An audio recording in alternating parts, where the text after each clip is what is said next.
POCSO court का बड़ा फैसला, अजीत अंजुम को करारा झटका, मीडिया अब कानून से ऊपर नहीं। आज हम बात करेंगे गुरुग्राम पॉक्सो कोर्ट के उस साहसिक और ऐतिहासिक फैसले की, जिसने तथाकथित वरिष्ठ पत्रकार अजीत अंजुम को न्यायिक कटघरे में खड़ा कर दिया। आइए जानते हैं पूरा मामला। कौन है अजीत अंजुम और क्या है आरोप? अजीत अंजुम मीडिया की दुनिया का एक जाना पहचाना चेहरा, लेकिन इसी चेहरे पर गंभीर आरोप लगे हैं, वो भी एक नाबालिग लड़की के वीडियो को अश्लील रूप से प्रसारित करने से जुड़ा है। जी हाँ, गुरुग्राम की पॉक्सो कोर्ट में चल रही सुनवाई में पीड़िता के परिवार की ओर से एक वकील नियुक्त किया गया था ताकि वह बच्ची को न्याय दिला सके, लेकिन इसी बात पर अजीत अंजुम की ओर से एक आपत्ति उठाई गई। उन्होंने कहा कि पीड़िता के वकील को सीधे बहस करने, गवाहों से जिरह करने या कोर्ट को संबोधित करने की अनुमति न दी जाए। उन्होंने कोर्ट से मांग की कि मुकदमे का संचालन सिर्फ विशेष लोक अभियोजक करे और पीड़िता का वकील केवल सहायता तक सीमित रहे। क्या थी अजीत अंजुम की कानूनी याचिका? अजीत अंजुम के वकील ने कोर्ट के समक्ष एक आवेदन दिया, जिसमें कहा गया BNSS 2023 की धारा 338(2) और पुराने CRPC की धारा 301(2) के अनुसार निजी वकील अभियोजन का संचालन नहीं कर सकते। पॉक्सो अधिनियम 2012 की धारा 40 में भले ही पीड़िता को वकील रखने का अधिकार दिया गया हो, लेकिन वो सिर्फ सहयोगी भूमिका निभा सकते हैं। उन्होंने सुप्रीम कोर्ट के 2 फैसलों पर भरोसा जताया। शिव कुमार बनाम हुकमचंद 1999, रेखा मुरारका बनाम पश्चिम बंगाल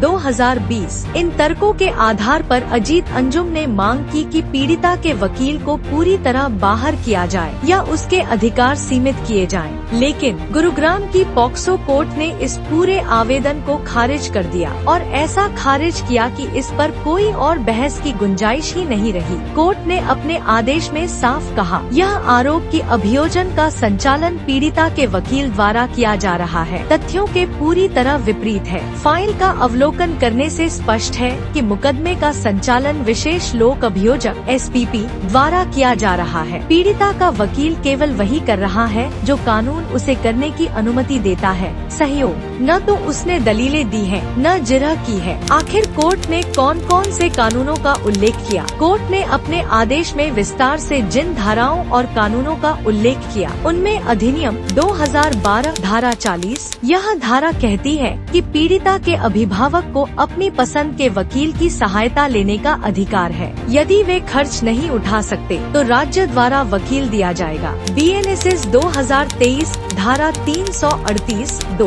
पुरानी CRPC की धारा 301(2). इस धारा में यह है कि यदि कोई निजी वकील नियुक्त किया जाता है तो वह लोक अभियोजक के निर्देशों के अधीन रहेगा। वह स्वतंत्र रूप से कार्यवाही नहीं चला सकता। सुप्रीम कोर्ट केस रेखा मुरारका बनाम पश्चिम बंगाल राज्य 2020। इस ऑर्डर में निजी वकील को मौखिक दलीलें देने या गवाहों की जिरह का अधिकार नहीं है। वह केवल विशेष लोक अभियोजक के माध्यम से कोर्ट की सहायता कर सकता है। कोर्ट ने कहा कि यदि अजीत अंजुम की दलीलों को स्वीकार कर लिया जाए तो यह न्यायालय की निष्पक्षता और व्यवस्था पर सीधा हमला होगा। यह साफ तौर पर न्याय में विलंब और पीड़िता के अधिकारों को दबाने की कोशिश है। इस आवेदन में ऐसा कोई तथ्य नहीं जो दर्शाए कि पीड़िता का वकील कानून की सीमाओं से बाहर गया है। यानी कोर्ट ने न सिर्फ इस याचिका को खारिज किया, बल्कि इसके पीछे की मंशा पर भी प्रश्न चिन्ह लगाया। जन जागरण मंच का स्पष्ट मानना है कि जब कोई पत्रकार कानून की सीमाओं को लांघकर खुद को बचाने का प्रयास करता है तो वो पत्रकार नहीं, आरोपी होता है। अजीत अंजुम जैसे नामचीन चेहरे जब अपनी पहुंच और पहचान के दम पर पीड़िता की आवाज को दबाने की कोशिश करते हैं तो असली पत्रकारिता की आत्मा को ठेस पहुंचती है। यह आदेश इस बात का प्रमाण है कि कानून के समक्ष सब समान है, चाहे कोई संत हो या संपादक, आम हो या खास। अब सवाल आपसे, हमारे दर्शकों से, क्या आप मानते हैं कि पत्रकारिता का इस्तेमाल बचने के लिए होना चाहिए? क्या आप मानते हैं कि पीड़िता का वकील चुप बैठ जाए और आरोपी पूरे सिस्टम पर हावी हो जाए? और क्या आप इस तरह की पत्रकारिता को अब भी स्वीकारते हैं? जन जागरण मंच मानता है, नहीं, एक बच्ची का इंसाफ किसी की TRP या शोहरत से बड़ा है। यह आदेश एक एक मिसाल है कि कानून सबके लिए बराबर है।